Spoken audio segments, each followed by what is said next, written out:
President Biden will meet with the British Prime Minister Keir Starmer over at the White House. They will discuss allowing Ukraine potentially to use long-range weapons provided by the U.S. and other Western NATO allies deep into Russian territory.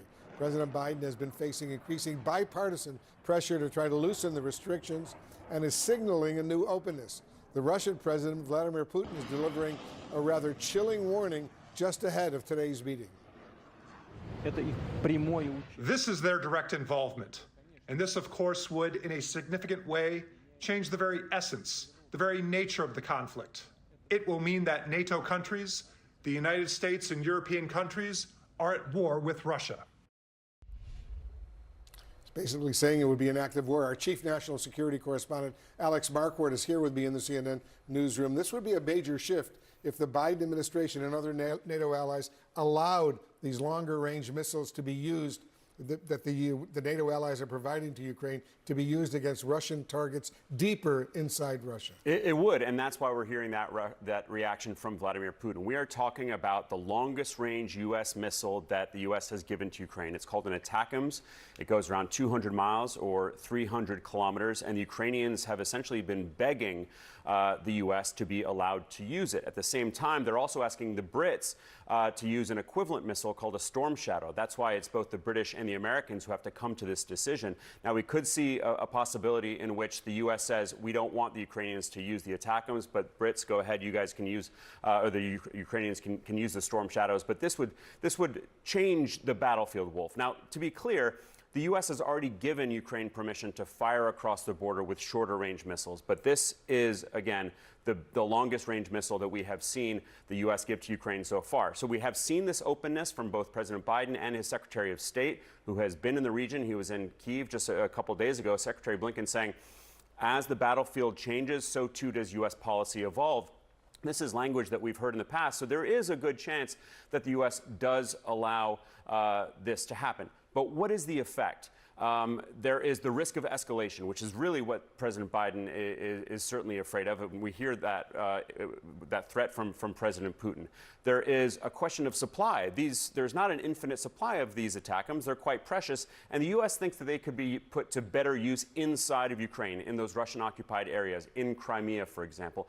And then there's also the question of how much of an impact will they actually have once they're inside Russia? Now, in recent weeks, Ukrainian officials have come here to Washington to make their case. They presented a list of targets. I spoke with the Ukrainian defense minister who said that included airfields. Now, that very well may be, but U.S. officials also point to the fact that some of those Russian targets may be moved out of range. And so at the end of the day, those ATACMS may not actually be all that effective. But if the U.S. and Britain do give Ukraine that permission, it would certainly send a strong message, Wolf. And Putin is suggesting that potentially could be an act of war.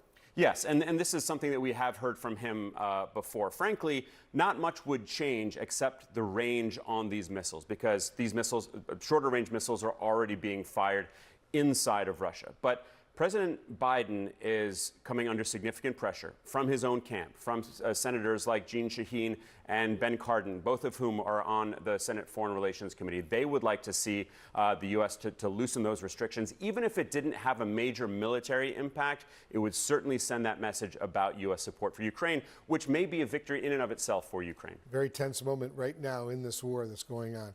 Alex Marquardt, thank you very much. What are we hearing from D.C. right now?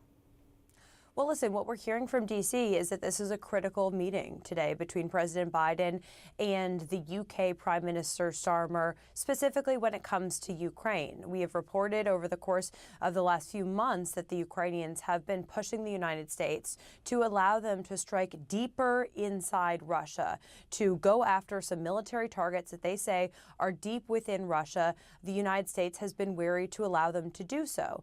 There's a number of reasons for that. The U.S. officials are concerned about fears of escalation, Russia claiming that the United States is party to this war, but they also say that there are military strategic concerns that they have. The weaponry that the Ukrainians would be using to carry out such strikes are called ATACMS, and the U.S. says there's simply a limited supply of those in the United States, but also in Ukrainian hands. And so they think that those weapons that the Ukrainians already have could actually be used in other areas areas of the battlefield, like Crimea, don't necessarily need to go after those targets deep inside Ukraine. But Ukrainians I have spoken with say that there are legitimate targets, specifically when it comes to weapon production facilities that they would like to hit inside Russia. And so this is a critical ask for them. President Biden said that he would be hearing from his Secretary of State, Antony Blinken, who traveled this week to Ukraine on the matter. And we know that this is something that he's going to be discussing with the Prime Minister today, as the U.S. and the U.K. really try to work in sync when it comes to adjusting their strategy in terms of support for Ukraine.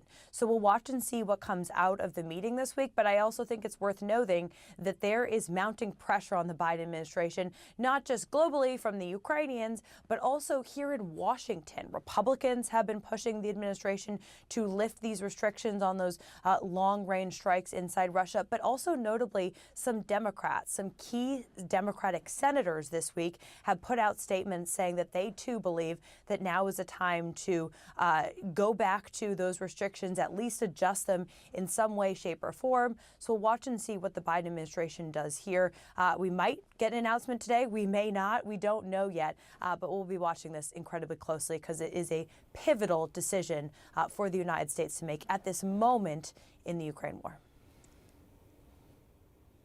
It is absolutely pivotal, and given the fact that, by all accounts, they want to avoid an escalation before the upcoming elections, but we are learning about how the elections could impact this war. What are you learning, and what are the implications here?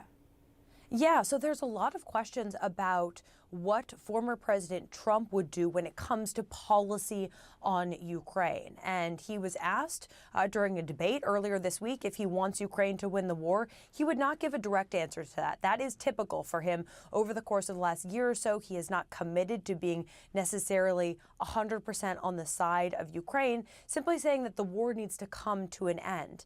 And we heard from his vice presidential partner, J.D. Vance, earlier this week on this, and here's what he said about the matter and where he thinks former President Trump stands on this.